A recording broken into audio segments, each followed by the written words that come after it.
അസ്സലാമു അലൈക്കും വറഹ്മത്തുള്ളാഹി വബറകാതുഹു. ബിസ്മില്ലാഹിർ റഹ്മാനിർ റഹീം. അൽഹംദുലില്ലാഹി റബ്ബിൽ ആലമീൻ. അസ്സലാത്തു വസ്സലാം അലാ അഷ്റഫിൽ അംബിയാഇ വൽ മുർസലീൻ നബിയിനാ വ ഹബീബിനാ മുഹമ്മദിൻ വ ആലിഹി വ സ്വഹ്ബിഹി അജ്മഈൻ വ അലാ മൻ തബിഅഹും ബി ഇഹ്സാനിൻ ഇലാ യൗമിദ്ദീൻ. അമ്മാ ബഅദ്. പ്രിയം നിറഞ്ഞ സഹോദരങ്ങളെ, സത്യാന്വേഷികളായ സുഹൃത്തുക്കളെ, ഇന്നത്തെ എൻ്റെ ഈ ഒരു സംസാരം അമുസ്ലിം സഹോദരങ്ങളോട് സ്നേഹപൂർവം എന്ന ഒരു തലവാചകത്തിലാണ് ഉദ്ദേശിച്ചിട്ടുള്ളത്.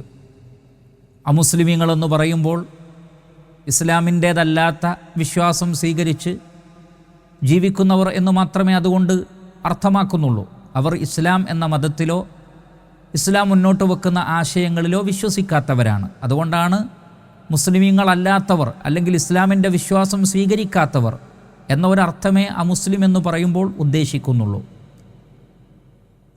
അങ്ങനെയുള്ള സഹോദരങ്ങളോട് സ്നേഹപൂർവം സ്വാഭാവികമായും നിങ്ങൾക്കൊരു സംശയമുണ്ടാകും. സഹോദരങ്ങളോ? നിങ്ങൾ ഞങ്ങൾ അമുസ്ലിമീങ്ങളെന്നാണല്ലോ വിളിക്കുന്നത്, അവിശ്വാസികളെന്നാണല്ലോ വിളിക്കുന്നത്. അപ്പോൾ പിന്നെ സഹോദരങ്ങൾ എന്നത് അത് നിങ്ങളുടെ ഒരു ഭംഗിവാക്കല്ലേ? അതൊരു കാപട്യമല്ലേ? അവരോട് സ്നേഹപൂർവ്വം വല്ലതും പറയാനുണ്ട് എന്ന് പറയുന്നതും കാപട്യമല്ലേ എന്നൊക്കെ ഒരു പക്ഷേ നിങ്ങളിൽ ചിലരെങ്കിലും ചിന്തിക്കുന്നുണ്ടാവാം. അവിടെയാണ് എനിക്ക് നിങ്ങളോട് ചിലത് പറയാനുള്ളത്. മനസ്സിലാക്കുക, ഈ ഭൂമിയിലുള്ള മനുഷ്യരെ മുഴുവൻ സഹോദരങ്ങളെന്ന് വിളിക്കാൻ പ്രാമാണികമായി സാധിക്കുന്നവരാണ് യഥാർത്ഥത്തിൽ മുസ്ലിമീങ്ങൾ. കാരണം ഇത് ചില ആളുകളൊക്കെ മറ്റുള്ള ആളുകളെ സുഖിപ്പിക്കാൻ വേണ്ടി പ്രയോഗിക്കുന്ന പദപ്രയോഗങ്ങളുടെ കൂട്ടത്തിൽ ഇതിനെ നിങ്ങൾ ഉൾപ്പെടുത്തരുത്. മറിച്ച് ഇസ്ലാമിൻ്റെ അടിസ്ഥാന പാഠങ്ങളിലൊന്ന് ഈ ലോകത്തിലുള്ള മുഴുവൻ മനുഷ്യരും ഒരു സ്രഷ്ടാവിൻ്റെ സൃഷ്ടികളും ഒരേ മാതാപിതാക്കളുടെ മക്കളുമാണ് എന്നാണ്. ഇത് ഭംഗിവാക്കല്ല, ഇസ്ലാമിൻ്റെ പ്രമാണം പഠിപ്പിക്കുന്ന, ധൈര്യപൂർവ്വം ഇസ്ലാമിന് എവിടെയും പറയാൻ പറ്റുന്ന ആദർശമാണിത്. അതല്ലാതെ ഏതെങ്കിലും ഒരു പ്രത്യേക കാലഘട്ടത്തിൽ ആരെയെങ്കിലും സുഖിപ്പിക്കുവാൻ വേണ്ടി പറയുന്ന വാക്കാണെന്ന് ഒരിക്കലും നിങ്ങൾ തെറ്റിദ്ധരിക്കരുത്. മറിച്ച് പരിശുദ്ധ ഖുർആൻ നിങ്ങൾ പരിശോധിക്കുക. 49 അധ്യായത്തിലെ 13 വചനം നിങ്ങൾക്കെല്ലാവർക്കും പരിശോധിക്കാം. ആ വചനത്തിൽ അല്ലാഹു സുബ്ഹാനഹു വ തആല പറയുന്നത്, യാ അയ്യുഹന്നാസ്, മനുഷ്യരെ, ഇന്നാ ഖലഖനാകും മിൻ ദക്കരിൻ വ ഉൻസ, നിങ്ങളെ എല്ലാവരെയും നാം സൃഷ്ടിച്ചിട്ടുള്ളത് ഒരു ആണിൽ നിന്നും ഒരു പെണ്ണിൽ നിന്നുമാണ്. വജഅൽനാകും ശുഊബൻ വ ഖബായില ലിതആറഫു, നിങ്ങളെ വ്യത്യസ്ത രാജ്യക്കാരും ഗോത്രക്കാരും ഒക്കെ ആക്കിയത് പരസ്പരം തിരിച്ചറിയാൻ വേണ്ടിയാണ്, ഐഡൻറ്റിറ്റിക്ക് വേണ്ടിയാണ്.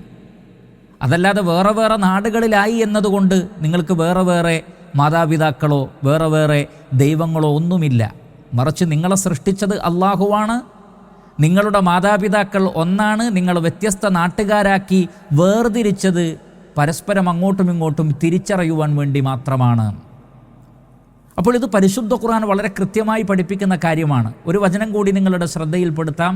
4 അധ്യായം 1 വചനം, സൂറത്തുൻ നിസാ 1 വചനം. യാ അയ്യുഹന്നാസ്, മനുഷ്യരെ, ഇത്തഖൂ റബ്ബക്കുമുല്ലദീ ഖലഖക്കും മിൻ നഫ്സിൻ വാഹിദ, ഒരേ ആത്മാവിൽ നിന്ന് നിങ്ങളെ സൃഷ്ടിച്ച നിങ്ങളുടെ രക്ഷിതാവിനെ നിങ്ങൾ സൂക്ഷിക്കുക.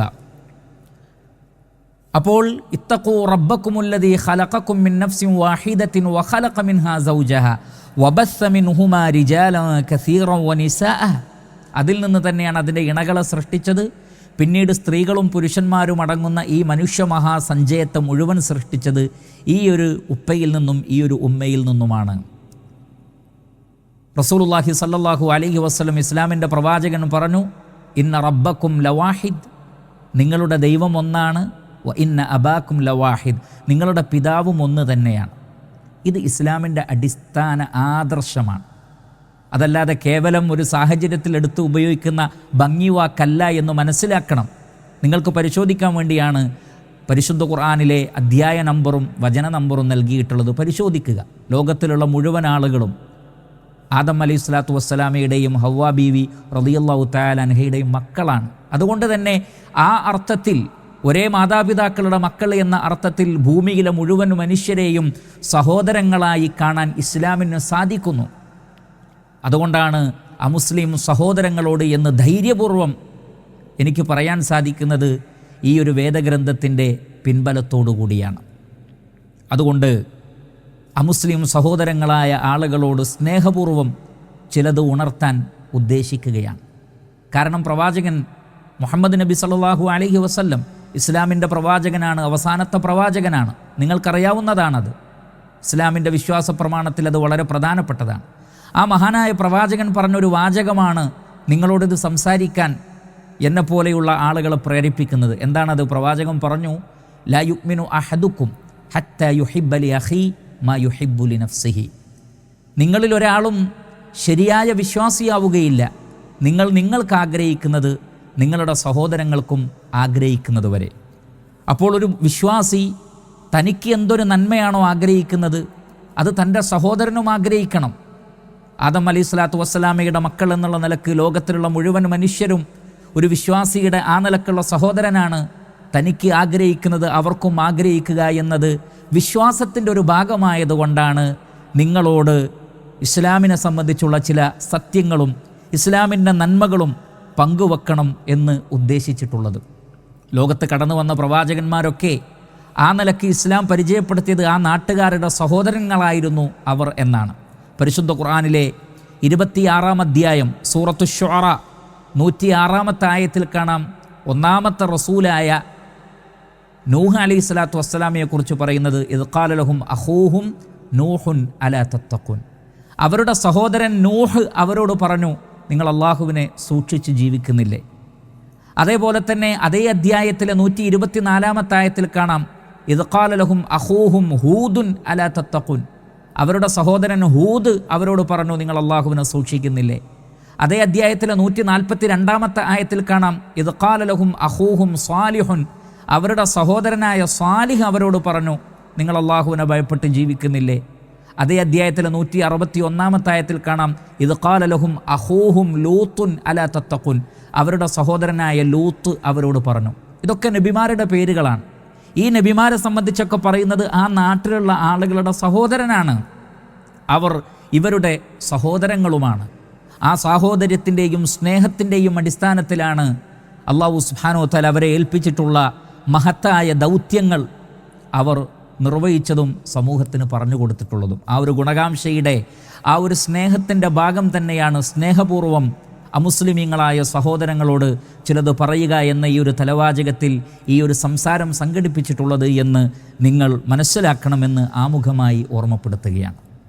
ഇവിടെ ഇസ്ലാം മുന്നോട്ട് വെക്കുന്ന സന്ദേശങ്ങളിൽ സുപ്രധാനമായ ചില കാര്യങ്ങളാണ് ഞാൻ നിങ്ങളുടെ ശ്രദ്ധയിൽപ്പെടുത്താൻ ഉദ്ദേശിക്കുന്നത്. സഹോദരങ്ങളെ, നാം ഇവിടെ വന്നപ്പോൾ, ഈ ഭൂമിയിലേക്ക് നാം ജനിച്ചു വീണപ്പോൾ, ഇവിടെ ഭൂമിയുണ്ട്, ഇവിടെ വെള്ളമുണ്ട്, ഇവിടെ വായുവുണ്ട്, ആകാശലോകങ്ങളുണ്ട്, സൂര്യനുണ്ട്, ചന്ദ്രനുണ്ട്, കാറ്റുണ്ട്, മഴയുണ്ട്, എല്ലാമുണ്ട്. നമ്മൾ ആരുമല്ല ഇത് സംവിധാനിച്ചത് എന്ന് എനിക്കും നിങ്ങൾക്കും ഉറപ്പാണ്. നമ്മളിൽ ഒരാൾ പോലും അതിന് അവകാശവാദം പറഞ്ഞിട്ടില്ല എന്നത് ഒരു യാഥാർത്ഥ്യമല്ലേ? നാം ഇവിടെ വന്നത് ആരോടെങ്കിലും പറഞ്ഞിട്ടാണോ? ആർക്കെങ്കിലും അപേക്ഷ കൊടുത്തിട്ടാണോ? എനിക്ക് കേരളത്തിൽ കോഴിക്കോട് ജില്ലയിൽ ജനിച്ചാൽ മതി, അതല്ലെങ്കിൽ എനിക്ക് ഇന്നാലിന്ന സംസ്ഥാനത്ത് ഇന്ത്യയിൽ ജനിച്ചാൽ മതി, അതേപോലെ തന്നെ ഇന്ന രാഷ്ട്രങ്ങളിൽ, ഇന്ന സംസ്ഥാനങ്ങളിൽ, ഇന്ന പ്രദേശത്ത്, ഇന്ന ഭൂഖണ്ഡത്തിൽ നമ്മളാരും പറഞ്ഞിട്ടില്ല, നമ്മളാരും ഉദ്ദേശിച്ചിട്ടില്ല. നാം ഇവിടെ വന്നപ്പോഴേ ഈ ഭൂമി ഇവിടെയുണ്ട്, ആകാശലോകങ്ങളെല്ലാം ഉണ്ട്. ഇത് സംവിധാനിച്ചതിൽ നമുക്കാർക്കും ഒരു പങ്കുമില്ല. എങ്കിലിത് സംവിധാനിച്ച ഒരാൾ ഉണ്ടാവേണ്ടതല്ലേ? ഈ രൂപത്തിൽ നമ്മെ കൊണ്ടുവരികയും നമുക്ക് ജീവനും ആത്മാവുമെല്ലാം നൽകുകയും നമുക്കാവശ്യമായ എല്ലാ സംവിധാനങ്ങളും ഇവിടെ ഒരുക്കുകയും ചെയ്ത ഒരാൾ ഉണ്ടാവുകയില്ലേ? ഒരു ഉദാഹരണം പറഞ്ഞാൽ, നമ്മളൊരു നാട്ടിലേക്ക് യാത്ര പോയി.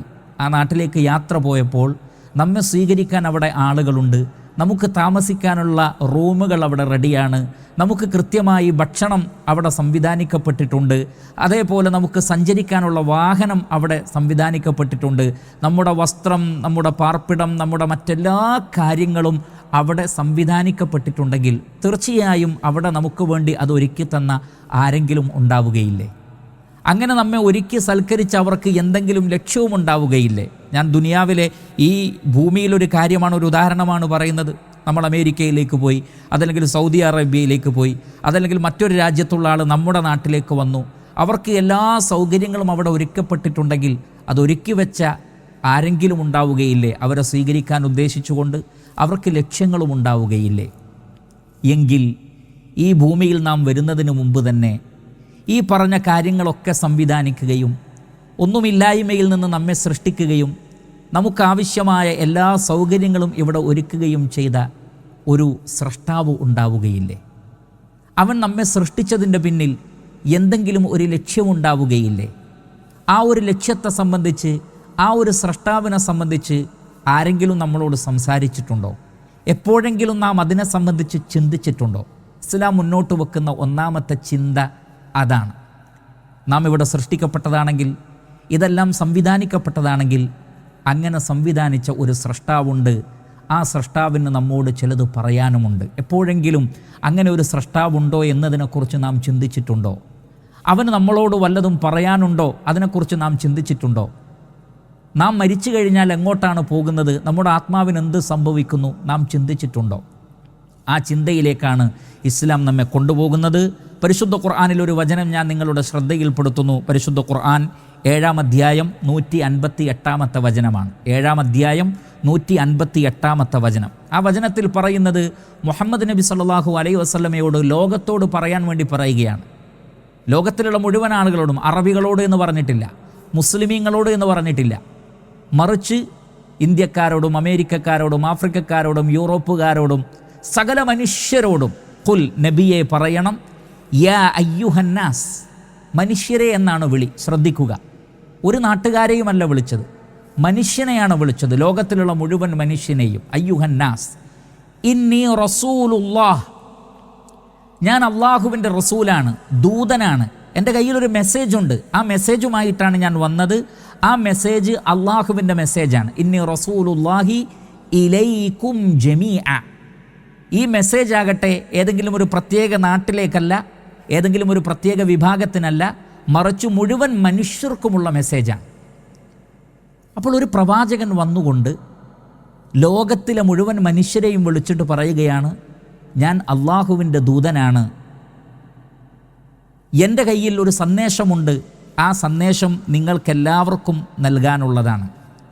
സ്വാഭാവികമായും ഒരു ചോദ്യമുണ്ടാകും, അള്ളാഹുവിൻ്റെ ദൂതൻ, അള്ളാഹുവിൻ്റെ സന്ദേശം അത് മുസ്ലിമീങ്ങളുടേതായിരിക്കും. കാരണം അള്ളാഹുവിനെ ആരാധിക്കുന്നത് മുസ്ലിമീങ്ങളാണ്. അതുകൊണ്ട് തന്നെ അള്ളാഹു പറഞ്ഞയച്ച ദൈവദൂതനാകുമ്പോൾ അത് മുസ്ലിമീങ്ങൾക്ക് മാത്രമാണല്ലോ ബാധകം, ഞങ്ങളെന്തിന് കേൾക്കണം? എന്നാൽ അറിയുക, അവിടെ അള്ളാഹു എന്ന് പറഞ്ഞിട്ട് അറബികളുടെ ദൈവം, മുസ്ലിമീങ്ങളുടെ ദൈവം, മുഹമ്മദ് നബി പരിചയപ്പെടുത്തുന്ന ദൈവം എന്നൊന്നും പറഞ്ഞിട്ടില്ല. മറിച്ച് അള്ളാഹു എന്ന പേര് ആർക്കാണ് ഉപയോഗിക്കുന്നത് അതും അവിടെ പറയുന്നുണ്ട്. എന്താണ് പറയുന്നത്? അല്ലദീ ലഹു മുൽക്കു സമാവാതി വൽ അർദ്, ആകാശലോകങ്ങളുടെയും ഭൂമിയുടെയും രാജാധിപത്യം ഏതൊരുവനാണോ അങ്ങനെയുള്ളവനാണ് ഈ ദൈവദൂതനെ അയച്ചിട്ടുള്ളത്. അതുകൊണ്ട് അൽഹംദുലില്ലാ സഹോദരങ്ങളെ, എൻ്റെ വാക്കുകൾ ശ്രദ്ധിക്കുക. മുഹമ്മദ് നബി മുസ്ലിമീങ്ങളുടെ പ്രവാചകനും മുസ്ലിമീങ്ങളുടെ ദൈവം പറഞ്ഞയച്ച ഒരു ദൈവദൂതനുമായിരുന്നെങ്കിൽ ഇവിടെയുള്ള അമുസ്ലിമീങ്ങൾ ആരും ആ പ്രവാചകൻ്റെ ശബ്ദം കേൾക്കേണ്ടതില്ല. കാരണം അത് മുസ്ലിമീങ്ങളുടെ ദൈവം. എന്നാൽ പരിശുദ്ധ ഖുർആനിൽ ശ്രദ്ധിക്കുക, 7-ാം അധ്യായം 158-ാമത്തെ ആയത്താണ്. അവിടെ ഒരിക്കലും ഇത് മുസ്ലിമീങ്ങളുടെ ദൈവമാണ് എന്നല്ല പറഞ്ഞത്. ആകാശങ്ങളും ഭൂമിയും അവയിലുള്ള മുഴുവൻ വസ്തുക്കളും ഏതൊരു സ്രഷ്ടാവിൻ്റെതാണോ ആ സ്രഷ്ടാവ് പറഞ്ഞയച്ചതാണ്. അതുകൊണ്ട് തന്നെ ആർക്കും ആ പ്രവാചകൻ്റെ സന്ദേശം സ്വീകരിക്കാം, അല്ല സ്വീകരിക്കണം. കാരണം ആ പ്രവാചകൻ ലോകത്തിലെ മുഴുവൻ മനുഷ്യരിലേക്കും വന്നതാണ്. ആ പ്രവാചകനെ പറഞ്ഞയച്ചതാകട്ടെ ലോകത്തിലെ മുഴുവൻ മനുഷ്യരുടെയും സ്രഷ്ടാവും, അതല്ലാതെ മുസ്ലിമുകളുടെ അറബികളുടെ എന്നല്ല. ആ പ്രവാചകൻ ഒരിക്കലും അങ്ങനെ പറഞ്ഞിട്ടുമില്ല. എന്നിട്ട് പറഞ്ഞു, ലാ ഇലാഹ ഇല്ലാഹു വയുഹീ വയുമീത്, അവനല്ലാതെ ആരാധ്യനില്ല, അവൻ ജീവിപ്പിക്കുകയും മരിപ്പിക്കുകയും ചെയ്യുന്നു.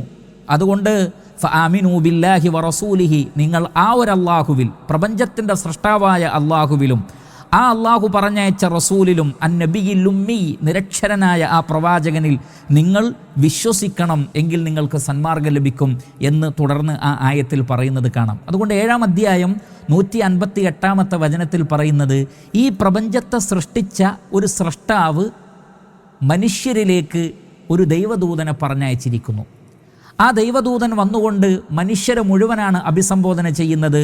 മാത്രമല്ല, എന്നെ പറഞ്ഞയച്ചത് നിങ്ങളുടെ എല്ലാവരുടെയും സ്രഷ്ടാവാണ് എന്നാണ് ആ പ്രവാചകൻ പറയുന്നത്. അതുകൊണ്ട് തന്നെ ലോകത്തിലെ മുഴുവൻ ജനങ്ങളും, മുസ്ലിമീങ്ങളും അമുസ്ലിമീങ്ങളും എന്നു തുടങ്ങി ഏതെല്ലാം രാജ്യക്കാരുണ്ടോ എല്ലാവരും ചെവി കൊടുക്കണം മഹാനായ ആ പ്രവാചകന്. കാരണം ആ പ്രവാചകൻ പ്രപഞ്ച സ്രഷ്ടാവ് പറഞ്ഞയച്ച പ്രവാചകനാണ്. ഇനി ഇസ്ലാമിൻ്റെ ഒരു ഭംഗി ഞാൻ നിങ്ങൾക്ക് മനസ്സിലാക്കി തരാം. പരിശുദ്ധ ഖുർആനിൽ എവിടെയും, അല്ലെങ്കിൽ ഇസ്ലാമിൻ്റെ തത്വശാസ്ത്രങ്ങളിൽ എവിടെയും തന്നെ നിങ്ങൾക്ക് അതിനെ ഏതെങ്കിലും ഒരു പ്രത്യേക വിഭാഗത്തിൽ ഒതുക്കുന്നതായി കാണാൻ സാധിക്കില്ല. പ്രധാനമായും ഇസ്ലാമിൻ്റെ 3 കാര്യങ്ങളാണല്ലോ. ഒന്ന് അല്ലാഹു സുബ്ഹാനഹു വ തആല, മറ്റൊന്ന് പരിശുദ്ധ ഖുർആൻ, മൂന്നാമത്തത് മുഹമ്മദ് നബി സല്ലല്ലാഹു അലൈഹി വസല്ലം. മുഹമ്മദ് നബി സല്ലല്ലാഹു അലൈഹി വസല്ലമയെക്കുറിച്ച് എന്താ പറഞ്ഞത്? ഞാൻ നേരത്തെ നിങ്ങളുടെ ശ്രദ്ധയിൽപ്പെടുത്തിയ വചനം തന്നെ അതിന് തെളിവാണ്. 7-ാം അധ്യായം 158-ാമത്തെ ആയത്ത് പ്രവാചകൻ പറയുന്നത്, യാ അയ്യുഹന്നാസ്, മനുഷ്യരേ, ഇന്നി റസൂലുള്ളാഹി ഇലൈക്കും ജമീഅ, ഞാൻ നിങ്ങളിലേക്ക് എല്ലാവരിലേക്കുമുള്ള റസൂലാണ്. അപ്പോൾ മുഹമ്മദ് നബി മുസ്ലിമീങ്ങളുടെ റസൂലല്ല, മുഴുവൻ മനുഷ്യരുടെയും പ്രവാചകനാണ്. അപ്പോൾ പിന്നെ ആ പ്രവാചകൻ പറയുന്ന കാര്യങ്ങൾക്ക് നാം കാതു കൊടുക്കേണ്ടതില്ലേ? അദ്ദേഹം പറയുന്നത്, നബി സല്ലല്ലാഹു അലൈഹി വസല്ലം പറയുന്നത്, ഞാൻ നിങ്ങളുടെ എല്ലാവരുടെയും പ്രവാചകനാണ് എന്നാണ്. ഇന്ത്യക്കാരുടെയും അമേരിക്കക്കാരുടെയും അറബികളുടെയും അറബി അല്ലാത്തവരുടെയും കറുത്തവൻ്റെയും വെളുത്തവൻ്റെയും എല്ലാ മനുഷ്യരിലേക്കുമുള്ള പ്രവാചകനാണ്. അതുകൊണ്ട് ധൈര്യപൂർവ്വം ലോകത്തോട് ഈ സന്ദേശം പറയാൻ ഇസ്ലാമിന് സാധിക്കുന്നത്, മുസ്ലിമീങ്ങൾക്ക് കഴിയുന്നത് അതുകൊണ്ടാണ്. കാരണം ഇത് ഏതെങ്കിലും ഒരു പ്രത്യേക വിഭാഗത്തിൻ്റെതാണ്, നിങ്ങൾ ഇതിലേക്ക് വരൂ എന്നല്ല. ഇത് നമ്മുടേതെല്ലാവരുടേതുമാണ്, നാം എല്ലാവരും ഇത് സ്വീകരിക്കുക, അങ്ങനെയാണ് പറയുന്നത്. അല്ലെങ്കിൽ അങ്ങനെയാണ് പറയേണ്ടത്. ഇത് നമ്മുടേതെല്ലാവരുടേതുമാണ്. മുഹമ്മദ് നബി സല്ലല്ലാഹു അലൈഹി വസല്ലം നമ്മുടേതെല്ലാവരുടേതുമാണ്. അത് മറ്റൊരു വിഭാഗത്തിൻ്റെതാണ് എന്ന് വിചാരിക്കുമ്പോഴാണ് അവിടെ ആ പ്രവാചകനെ പരിഹസിക്കുന്നത്, ആ പ്രവാചകനെ കളിയാക്കുന്നത്, ആ പ്രവാചകനെ ചീത്ത പറയുന്നത്. ഇത് വേറൊരു വിഭാഗത്തിൻ്റെതാണ് എന്ന് കരുതിയിട്ടാണ്. എന്നാൽ നമ്മുടേതാണ്, നമ്മുടേതെല്ലാവരുടേതുമാണ് ആ മഹാനായ പ്രവാചകൻ. അതേപോലെ തന്നെ അല്ലാഹു സുബ്ഹാനഹു വ തആല, അള്ളാഹുവിനെക്കുറിച്ച് പരിശുദ്ധ ഖുർആൻ പരിചയപ്പെടുത്തുന്നത് ഏതെങ്കിലും ഒരു പ്രത്യേക വിഭാഗത്തിൻ്റെ ദൈവം എന്നുള്ള നിലക്കല്ല. നമുക്ക് നമ്മുടെ നാടുകളിൽ അങ്ങനെ പലതും കാണാൻ സാധിക്കും. ചില പ്രത്യേക നാടുകളിൽ ചില പ്രത്യേക ദൈവങ്ങൾ, ചില പ്രത്യേക പ്രദേശങ്ങളിലും തറവാട്ടുകാർക്ക് പോലും പ്രത്യേക ദൈവങ്ങൾ സ്വാഭാവികമാണ്, നമ്മൾ കാണുന്നുണ്ട്, നമ്മൾ കണ്ണുകൊണ്ട് കാണുന്ന കാഴ്ചയാണ്. പക്ഷേ ഇസ്ലാം ഒരിക്കലും അള്ളാഹുവിനെ അങ്ങനെ പരിചയപ്പെടുത്തിയിട്ടില്ല. പരിശുദ്ധ ഖുർആനിലെ അവസാനത്തെ അധ്യായം 114-ാമത്തെ അധ്യായം, ആ അധ്യായത്തിൻ്റെ പേര് തന്നെ അന്നാസ് എന്നാണ്, ജനങ്ങൾ എന്നാണ്. ജനങ്ങൾ എന്നാണ്, ഏതെങ്കിലും ഒരു വിഭാഗം എന്നല്ല, ജനങ്ങൾ. ഖുൽ അഊദു ബിറബ്ബിന്നാസ് മലിക്കിന്നാസ് ഇലാഹിന്നാസ്, ജനങ്ങളുടെ രക്ഷിതാവ്, ജനങ്ങളുടെ രാജാവ്, ജനങ്ങളുടെ ആരാധ്യൻ, മുഴുവൻ മനുഷ്യരുടെയും ആരാധ്യനായ, മുഴുവൻ മനുഷ്യരുടെയും രക്ഷിതാവായ, മുഴുവൻ മനുഷ്യരുടെയും മാലിക്കായ, അല്ലെങ്കിൽ ആരാധ്യനായ രക്ഷിതാവായ ഒരു അള്ളാഹുവിനെ സംബന്ധിച്ചാണ് ഇസ്ലാം പരിചയപ്പെടുത്തുന്നത്. ഇനി പരിശുദ്ധ ഖുർആനോ, ഖുർആനിലെ 2-ാം അധ്യായം സൂറത്തുൽ ബഖറ 185-ാമത്തെ ആയത്ത് പരിശോധിച്ചാൽ കാണുന്നത്, ഷഹ്റു റമദാൻ അല്ലദീ ഉൻസില ഫീഹിൽ ഖുർആൻ ഹുദൽ ലിന്നാസ്, പരിശുദ്ധ ഖുർആൻ അവതരിപ്പിക്കപ്പെട്ട മാസമാണ് റമദാൻ. എന്തിനാണ് ഖുർആൻ മുസ്ലിമീങ്ങൾക്ക് മാത്രമാണോ? അല്ല, ഹുദൽ ലിന്നാസ്, സകല മനുഷ്യർക്കുമുള്ള മാർഗദർശനം ഈ വേദഗ്രന്ഥത്തിലുണ്ട് എന്നാണ്. അതുകൊണ്ടാണ് അമുസ്ലിമീങ്ങളെ, നിങ്ങളും ഇത് ശ്രദ്ധിക്കൂ, ഇസ്ലാം സ്വീകരിക്കാത്തവരെ, ഇസ്ലാം എന്ന് പറയുന്നത് എല്ലാവരുടേതുമാണ്, ഇസ്ലാമിൻ്റെ പ്രവാചകൻ എല്ലാവരുടേതുമാണ്, ഇസ്ലാമിൻ്റെ വേദഗ്രന്ഥം എല്ലാവരുടേതുമാണ്, ഇസ്ലാം പരിചയപ്പെടുത്തുന്ന സൃഷ്ടാവായ അല്ലാഹു സുബ്ഹാനഹു വ തആല സകല പ്രപഞ്ചത്തിൻ്റെയും സൃഷ്ടാവും സകല മനുഷ്യരുടെയും സൃഷ്ടാവുമായ അല്ലാഹു സുബ്ഹാനഹു വ തആലയാണ്. അതുകൊണ്ട് ഇസ്ലാം പരിചയപ്പെടുത്തുന്ന ഈ ഒരു അടിസ്ഥാനപരമായ 1-ാമത്തെ കാര്യമാണ് ഞാൻ നിങ്ങളുടെ ശ്രദ്ധയിൽപ്പെടുത്തുന്നത്. ഇസ്ലാമിൻ്റെ പ്രവാചകൻ ഇസ്ലാമിൻ്റെ മാത്രം പ്രവാചകനല്ല, സകല മനുഷ്യരിലേക്കും നിയോഗിതനായ പ്രവാചകനാണ്. ഈ വേദഗ്രന്ഥം സകല മനുഷ്യരിലേക്കുമുള്ള വേദഗ്രന്ഥമാണ്. സൃഷ്ടാവായ അല്ലാഹു സുബ്ഹാനഹു വ തആല ഇസ്ലാം പരിചയപ്പെടുത്തുന്നത് മുഴുവൻ മനുഷ്യരുടെയും സൃഷ്ടാവായ അല്ലാഹു സുബ്ഹാനഹു വ തആലയാണ്. അതുകൊണ്ട് തന്നെ എല്ലാവരുടെയും സൃഷ്ടാവ് പറയുന്നത് കേൾക്കുമ്പോൾ ആർക്കും പ്രയാസം ഉണ്ടാവില്ല. അവരുടെ ദൈവം പറയുന്നത് ഞാൻ എന്തിനു കേൾക്കണം? എൻ്റെ ദൈവം പറയുന്നത് മറ്റുള്ളവരെന്തിനു കേൾക്കണം? ആ ഒരു ചിന്ത ഇവിടെ ഇല്ല. മറിച്ച് നമ്മുടെ എല്ലാവരുടെയും സ്രഷ്ടാവ്, നമ്മുടെ എല്ലാവരുടെയും പ്രവാചകൻ, നമ്മുടെ എല്ലാവരുടെയും വേദഗ്രന്ഥം. അപ്പോൾ അത് വായിക്കലും അത് പഠിക്കലും അതിൻ്റെ ആശയം മനസ്സിലാക്കലും നമ്മെ സംബന്ധിച്ചിടത്തോളം വളരെ പ്രധാനപ്പെട്ടതല്ലേ? ഞാൻ വളരെ ലളിതമായൊരു ഉദാഹരണം ചോദിക്കട്ടെ. നമുക്കാരെങ്കിലും ഒരു മെസ്സേജ് അയച്ചാൽ എന്താണ് ആ മെസ്സേജിലെ കണ്ടൻറ്റ് എന്നൊന്ന് നോക്കുക തീർച്ചയായും നമ്മുടെ ഒരു ബാധ്യതയല്ലേ? ഇനി നമുക്കതറിയാത്ത ഭാഷയിലാണെങ്കിൽ തീർച്ചയായും അതറിയാവുന്നവരെ കൊണ്ടത് വായിപ്പിച്ച് അത് കേട്ട് മനസ്സിലാക്കാൻ നമ്മൾ ശ്രമിക്കില്ലേ പ്രിയപ്പെട്ടവരെ? തീർച്ചയായും നമുക്ക് പ്രിയപ്പെട്ട ആളുകൾ നമുക്കൊരു സന്ദേശം അയച്ചാൽ അതിൻ്റെ ഉള്ളിലുള്ളത് എന്താണെന്നറിയാൻ നമുക്ക് താല്പര്യമുണ്ടാകും. എന്നാൽ ഞാൻ നിങ്ങളോട് ചോദിക്കട്ടെ, നമ്മിലേക്കെല്ലാവരിലേക്കുമുള്ള പ്രവാചകനാണ് എന്ന് പറഞ്ഞുകൊണ്ട്, നമ്മുടെ എല്ലാവരുടെയും സ്രഷ്ടാവ് അയച്ചതാണ് എന്നെ എന്ന് പറഞ്ഞുകൊണ്ട് ഒരു മനുഷ്യൻ ലോകത്ത് കടന്നു വരികയാണ്. അതാണ് മുഹമ്മദ് മുസ്തഫ സല്ലല്ലാഹു അലൈഹി വസല്ലം. ആ പ്രവാചകൻ പറയുന്നു, എന്നെ പ്രപഞ്ചത്തിൻ്റെ സ്രഷ്ടാവ് അയച്ചതാണ്, നിങ്ങൾക്കുള്ള സന്ദേശം എൻ്റെ കൈകളിലുണ്ട് എന്ന് പറഞ്ഞുകൊണ്ട് നമ്മുടെ മുന്നിൽ ഒരു സന്ദേശം സമർപ്പിച്ചിട്ടുണ്ടെങ്കിൽ, പ്രിയ സഹോദരങ്ങളെ, ആ സന്ദേശത്തിലുള്ളത് എന്താണ്, അതിലെ ആശയം എന്താണ് എന്നൊന്ന് മനസ്സിലാക്കാനെങ്കിലും എൻ്റെ പ്രിയപ്പെട്ട അമുസ്ലിം സഹോദരങ്ങൾ ശ്രദ്ധിക്കണം, ശ്രമിക്കണമെന്ന് വളരെ വിനീതമായി സ്നേഹത്തോടുകൂടി ഞാൻ ഓർമ്മപ്പെടുത്തുകയാണ്. ഇസ്ലാം മുന്നോട്ട് വെക്കുന്ന സുപ്രധാനമായ പല ആശയങ്ങളുമുണ്ട്. അതിലേറ്റവും പ്രധാനപ്പെട്ടത് അല്ലാഹു അല്ലാതെ ആരാധ്യനില്ല, ലാ ഇലാഹ ഇല്ലല്ലാഹ് എന്ന സന്ദേശമാണ്. നിങ്ങളെല്ലാവരും അത് കേൾക്കുന്നുണ്ടാകും. ലാ ഇലാഹ ഇല്ലല്ലാഹ് എന്ന മുസ്ലിമീങ്ങളുടെ പ്രഖ്യാപനം ബാങ്ക് കേൾക്കുന്ന ആളുകളും എല്ലാവരും അത് കേൾക്കുന്നതാണ്. ആ ഒരു സന്ദേശം പറയുന്നത് അല്ലാഹു സുബ്ഹാനഹു വ തആലയല്ലാതെ വേറെ ആരാധ്യൻ ഇല്ല എന്നാണ്. ലാ ഇലാഹ ഇല്ലല്ലാഹ്, അല്ലാഹു അല്ലാതെ ആരാധ്യനില്ല. സ്വാഭാവികമായും ഇസ്ലാം അങ്ങനെ പറയുമ്പോൾ ഇവിടെ നിങ്ങൾക്ക് തോന്നും, അതല്ലെങ്കിൽ നിങ്ങൾ ചിന്തിക്കുന്നുണ്ടാവാം പലരും, ഇതൊരു അസഹിഷ്ണുതയുടെ വാക്കല്ലേ? കാരണം ഇവിടെ ക്രിസ്ത്യാനികൾ അവർക്ക് അവരുടേതായ ദൈവസങ്കല്പമുണ്ട്, ഹൈന്ദവർക്ക് അവരുടേതായ ദൈവസങ്കല്പങ്ങളുണ്ട്, ബുദ്ധമതക്കാർക്കോ അതല്ലെങ്കിൽ മറ്റ് ഏത് മതക്കാരാകട്ടെ ഓരോരുത്തർക്കും അവരുടേതായ ദൈവങ്ങൾ, ആരാധ്യന്മാരൊക്കെയുണ്ട്. അപ്പോൾ മുസ്ലിമീങ്ങൾ ആരാധിക്കുന്ന അള്ളാഹു മാത്രമാണ് ശരി, ബാക്കിയൊന്നും ശരിയല്ല എന്ന് പറയുന്നത് ഒരു തരം അസഹിഷ്ണുതയല്ലേ? അതല്ലെങ്കിൽ ആ നിലക്ക് പറയാൻ പാടുണ്ടോ എന്ന് നിങ്ങൾ ചിന്തിക്കുന്നുണ്ടാവാം. പക്ഷേ ഇവിടെ നിങ്ങൾ ശരിക്കും ശ്രദ്ധിക്കണം, ഇസ്ലാം ഒരിക്കലും തന്നെ മുസ്ലിമീങ്ങളുടെ ദൈവമായ അള്ളാഹു മാത്രമാണ് ശരി, ബാക്കിയൊന്നും ശരിയല്ല എന്നല്ല പറയുന്നത്. അതിന് ഞാൻ നിങ്ങൾക്ക് റെഫറൻസ് തരാം. പരിശുദ്ധ ഖുർആനിലെ 2-ാം അധ്യായം 21-22 വചനങ്ങൾ നിങ്ങൾ പരിശോധിച്ചോളൂ. എൻ്റെ വക പറയുന്നതല്ല.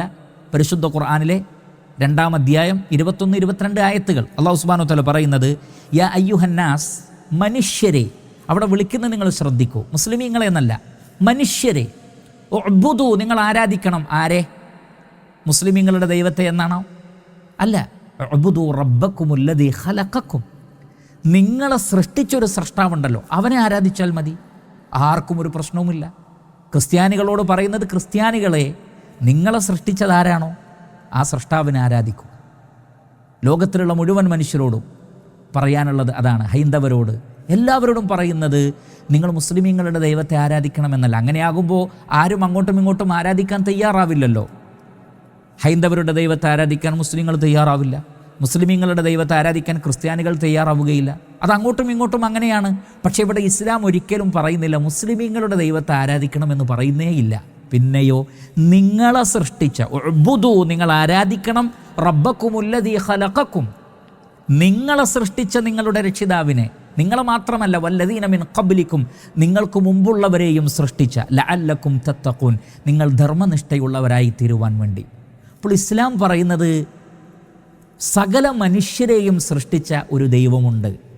ആ ദൈവത്തെ അംഗീകരിക്കാൻ ആർക്കും വിഷമമില്ല. എൻ്റേത് നിൻ്റേത് എന്ന ഒരു ഈഗോ പ്രശ്നം വരുന്നില്ല. അത് വരുമ്പോഴാണല്ലോ പ്രശ്നമുണ്ടാകുന്നത്. ഇവിടെ ആ പ്രശ്നമില്ല. കാരണം ഇസ്ലാം ആഹ്വാനം ചെയ്യുന്നത് എൻ്റെ ദൈവത്തെ നീ ആരാധിക്കൂ എന്നല്ല, നീ നിൻ്റെ ദൈവത്തെ ആരാധിക്കൂ, നീ നിൻ്റെ സ്രഷ്ടാവിനെ ആരാധിക്കൂ. അതാണ് ഇസ്ലാം പറയുന്നത്. അവിടെയും നിർത്തിയിട്ടില്ല. 22-ാമത്തെ ആയത്ത് നോക്കുക. അല്ലദീ ജഅല ലക്കുമുൽ അർദ ഫിറാശൻ വസ്സമാഅ ബിനാഅ വഅൻസല മിനസ് സമാഇ മാഅൻ ഫഅഖ്റജ ബിഹി മിനസ് സമറാത്തി റിസ്ഖൻ ലക്കും ഫലാ തജ്അലൂ ലില്ലാഹി അൻദാദൻ വഅൻതും തഅലമൂൻ. മനുഷ്യരുടെ മാത്രം സൃഷ്ടാവല്ല, മറിച്ച് ഭൂമിയെ നിങ്ങൾക്ക് വേണ്ടി ഒരു വിരിപ്പ് പോലെ സംവിധാനിച്ച, എല്ലാ സൗകര്യങ്ങളോടുകൂടി ജീവിക്കാൻ പറ്റുന്ന രൂപത്തിൽ ഭൂമിയെ സംവിധാനിച്ചവൻ, ഉപരിലോകം സംവിധാനിച്ചവൻ, ആകാശലോകം സംവിധാനിച്ചവൻ, ഉപരിലോകത്ത് നിന്ന് മഴ വർഷിപ്പിച്ച് തന്നിട്ട് സസ്യലതാദികളെ നിങ്ങൾക്ക് വേണ്ടി മുളപ്പിച്ചു തരുന്നവൻ, അങ്ങനെയുള്ള സൃഷ്ടാവിനെ ആരാധിക്കൂ. അവിടെ എവിടെയും ഒരു വിവേചനമോ അതേപോലെയുള്ള പക്ഷപാതിത്വമോ കാണാൻ കഴിയുന്നില്ല. അള്ളാഹു സുബ്ഹാനഹു വ തആല പറയുന്നത്, അള്ളാഹു എന്ന് പറഞ്ഞാൽ നിങ്ങളുടെയും നിങ്ങളുടെ പൂർവികരുടെയും സൃഷ്ടാവായ, ഭൂമിയുടെയും ആകാശലോകങ്ങളുടെയും സൃഷ്ടാവായ, മഴ വർഷിപ്പിക്കുകയും സസ്യലതാദികളെ മുളപ്പിക്കുകയും ചെയ്തുകൊണ്ട് മാനവ സമൂഹത്തെ ഭൂമിയിൽ പോറ്റി വളർത്തുന്നവനായ ഒരു രക്ഷിതാവുണ്ടല്ലോ, ആ രക്ഷിതാവിനെയാണ് ആരാധിക്കേണ്ടത്. ബാക്കി എല്ലാവരും അവൻ്റെ സൃഷ്ടികളാണ്. അപ്പോൾ ആരാധന അർഹിക്കുന്നത് സൃഷ്ടാവാണ്. ഫലാ തജ്അലൂ ലില്ലാഹി അൻദാദൻ വ അൻതും തഅലമൂൻ. അതുകൊണ്ട് അറിഞ്ഞുകൊണ്ട് നിങ്ങൾ അവന് പങ്കുകാരെ ചേർക്കരുത്, സമന്മാരെ ഉണ്ടാക്കരുത്. എല്ലാം സൃഷ്ടിച്ച് സംവിധാനിച്ച് പരിപാലിക്കുന്നവൻ അള്ളാഹുവാണെങ്കിൽ, നിങ്ങളുടെ എല്ലാവരുടെയും സൃഷ്ടാവ് ഒന്നാണെങ്കിൽ നിങ്ങൾ ആ സൃഷ്ടാവിനെ ആരാധിക്കണം. നമുക്കറിയാം, നാമൊക്കെ അനുഭവിക്കുന്ന സൂര്യൻ ഒന്നാണ്, നാം ജീവിക്കുന്ന ഭൂമി ഒന്നാണ്, നാം ശ്വസിക്കുന്ന വായു ഒന്നാണ്, നാം കുടിക്കുന്ന വെള്ളം ഒന്നാണ്, നാം ഏതൊരു ചന്ദ്രൻ്റെ നിലാവാണോ ആസ്വദിക്കുന്നത്, എല്ലാവർക്കും അത് ഒന്നാണ്. എങ്കിൽ എല്ലാവരുടെയും സൃഷ്ടാവായ, പ്രപഞ്ചത്തിൻ്റെ സൃഷ്ടാവായ ആ ഏകനായ അല്ലാഹു സുബ്ഹാനഹു വ തആലയെ മാത്രം ആരാധിക്കുക എന്നതാണ് ഇസ്ലാം പറയുന്നത്. അതല്ലാതെ ഒരിക്കലും വിചാരിക്കരുത് അല്ലാഹു എന്ന് പറഞ്ഞാൽ, ശരിക്കും ആ വാക്കിൻ്റെ അർത്ഥം തന്നെ അൽ ഇലാഹ് എന്നാണ്. യഥാർത്ഥ ആരാധ്യൻ, ദി ഗോഡ്, യഥാർത്ഥ ആരാധന അർഹിക്കുന്നവൻ പ്രപഞ്ചത്തിൻ്റെയും നിങ്ങൾ എല്ലാവരുടെയും സൃഷ്ടാവാണ്. അതുകൊണ്ട് തന്നെ പരിശുദ്ധ ഖുർആനിൽ അള്ളാഹു എന്നതിന് ഒരിക്കലും ഏതെങ്കിലും ഒരു നാട്ടിലേക്കോ ഒരു പ്രദേശത്തേക്കോ ഒരു ജനവിഭാഗത്തിലേക്കോ ഒതുക്കിയത് നിങ്ങൾക്ക് കാണാൻ കഴിയില്ല. 2-3 റെഫറൻസ് കൂടി ഞാൻ നിങ്ങൾക്ക് തരാം. എല്ലാം പരിശുദ്ധ ഖുർആനിൽ നിന്നാണ്. ഖുർആനിലെ 30-ാം അധ്യായം സൂറത്തുർ റൂം 40-ാമത്തെ ആയത്ത്.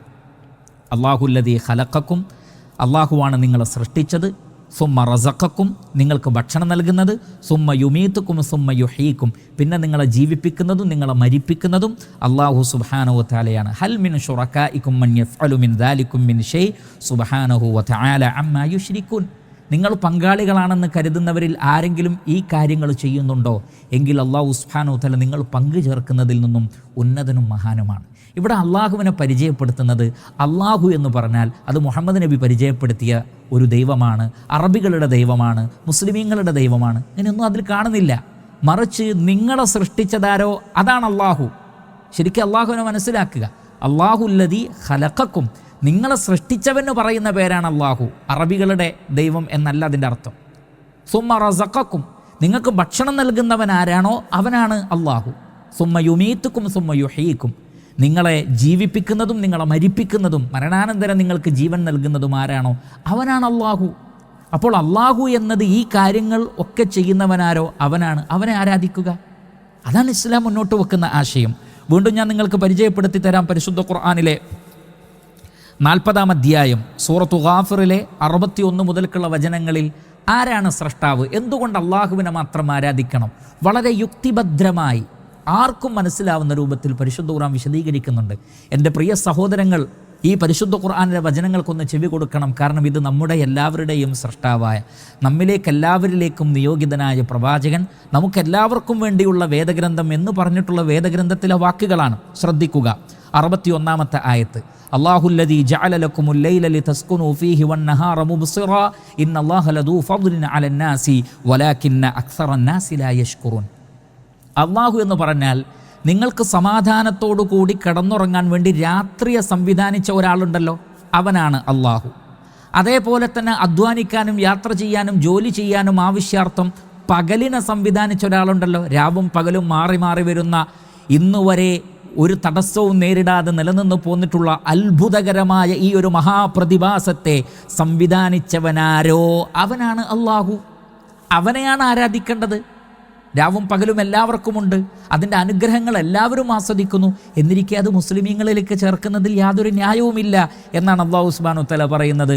അള്ളാഹു മനുഷ്യരോട്, ശ്രദ്ധിക്കൂ, ഇന്നല്ലാഹ ലദൂ ഫദ്ലിൻ അലന്നാസ്, അള്ളാഹു സകല മനുഷ്യരോടും ഔദാര്യം കാണിക്കുന്നവനാണ്. പക്ഷേ മഹാഭൂരിപക്ഷവും നന്ദി കാണിക്കുന്നില്ല. എന്നിട്ട് 62-ൽ പറയുന്നത് നോക്കൂ നിങ്ങൾ, ദാലികുമുല്ലാഹ്, ഈ പറഞ്ഞവനാണ് അള്ളാഹു. റബ്ബുക്കും, നിങ്ങളുടെ രക്ഷിതാവ്.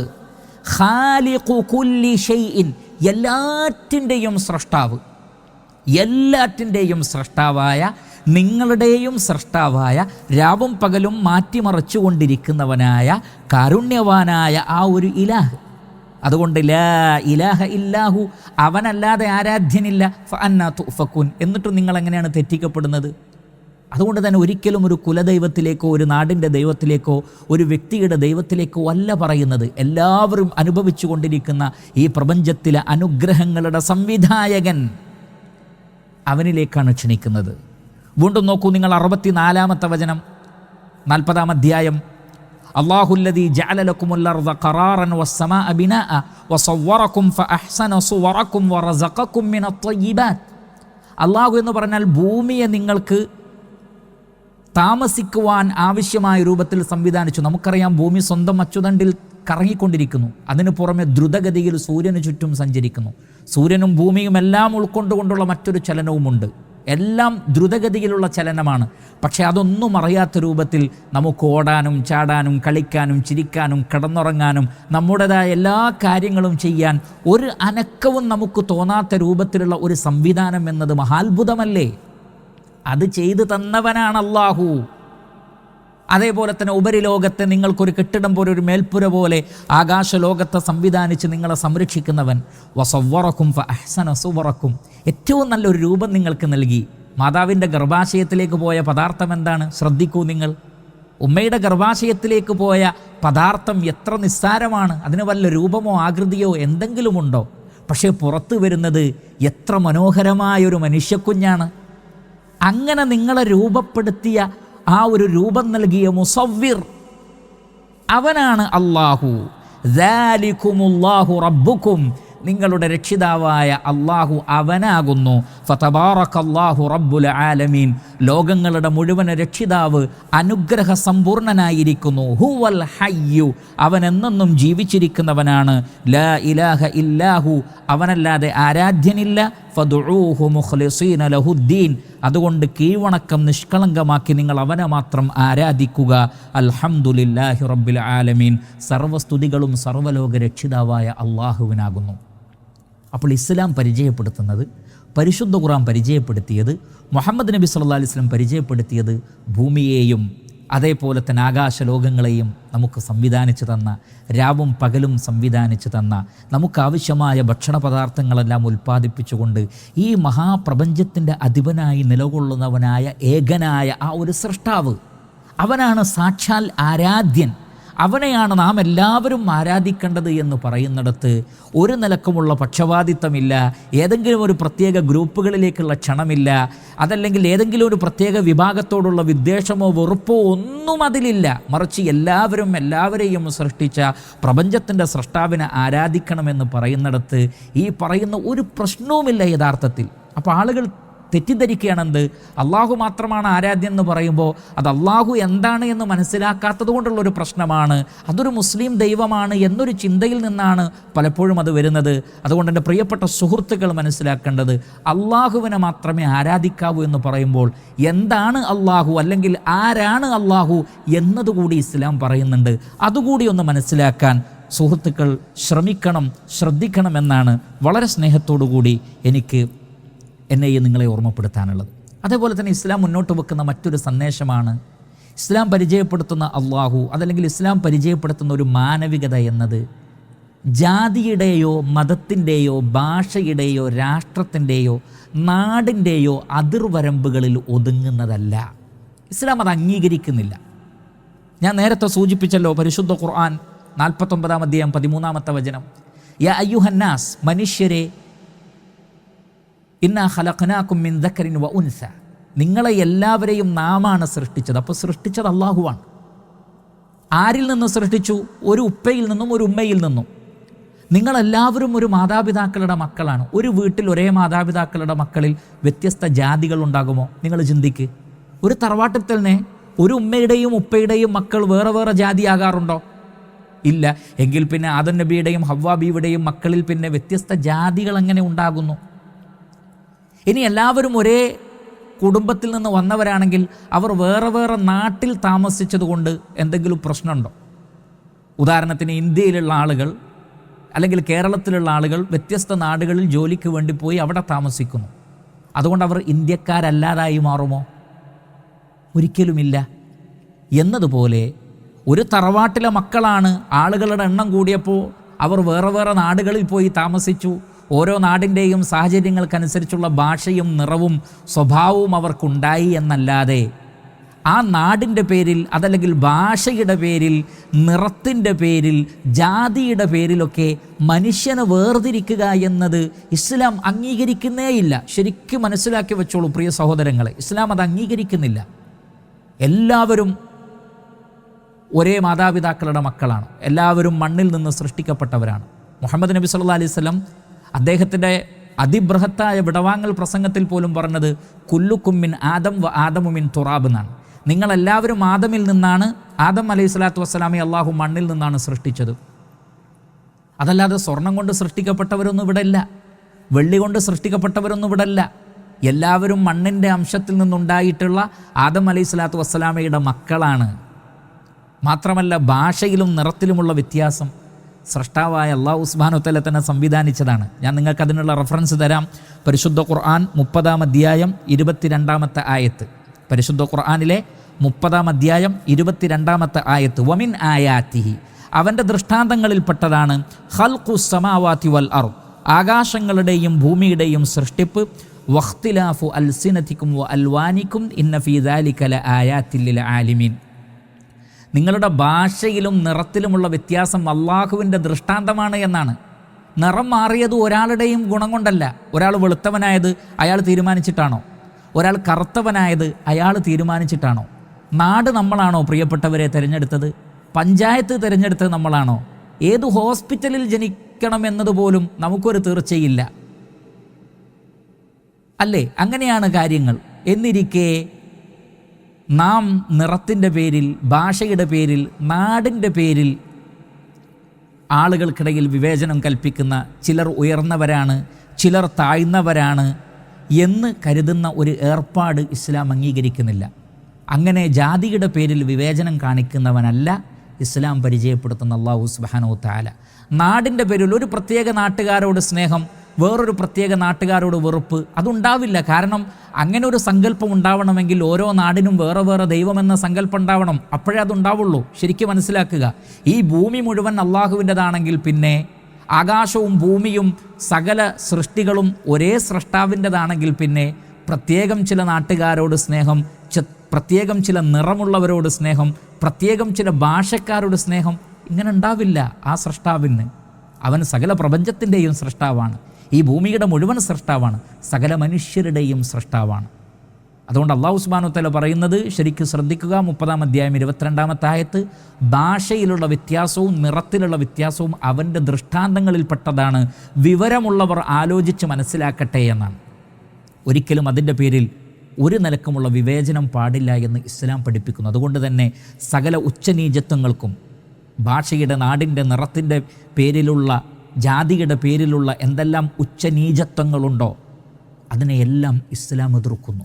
നമ്മുടെ സൃഷ്ടാവൊന്ന്, നമ്മുടെ മാതാപിതാക്കളൊന്ന്, നാം താമസിക്കുന്ന ഭൂമിയൊന്ന്, പിന്നെ എന്തിൻ്റെ പേരിലാണ് ഈ വിവേചനം? നിങ്ങൾ നോക്കൂ, മഹാനായ പ്രവാചകൻ മുഹമ്മദ് നബി സല്ലല്ലാഹു അലൈഹി വസല്ലം അദ്ദേഹം ലോകത്തോട് വിളിച്ചു പറഞ്ഞൊരു വലിയ സത്യമുണ്ട്. നിങ്ങൾക്ക് ആ പ്രവാചകൻ്റെ വാക്കുകൾ ക്രോഡീകരിക്കപ്പെട്ട ഹദീസ് ഗ്രന്ഥങ്ങളെന്ന് പറയും. ഒരുപക്ഷെ നിങ്ങൾ കേട്ടിട്ടുണ്ടാകും. ആ ഹദീസ് ഗ്രന്ഥങ്ങളിൽ, ഒട്ടുമിക്ക ഹദീസ് ഗ്രന്ഥങ്ങളിലും ആ മഹാനായ പ്രവാചകൻ ലോകത്തോട് പറഞ്ഞ ആ സത്യം ഇന്നും നമുക്ക് കാണാം. എന്താണ് അദ്ദേഹം പറഞ്ഞത്?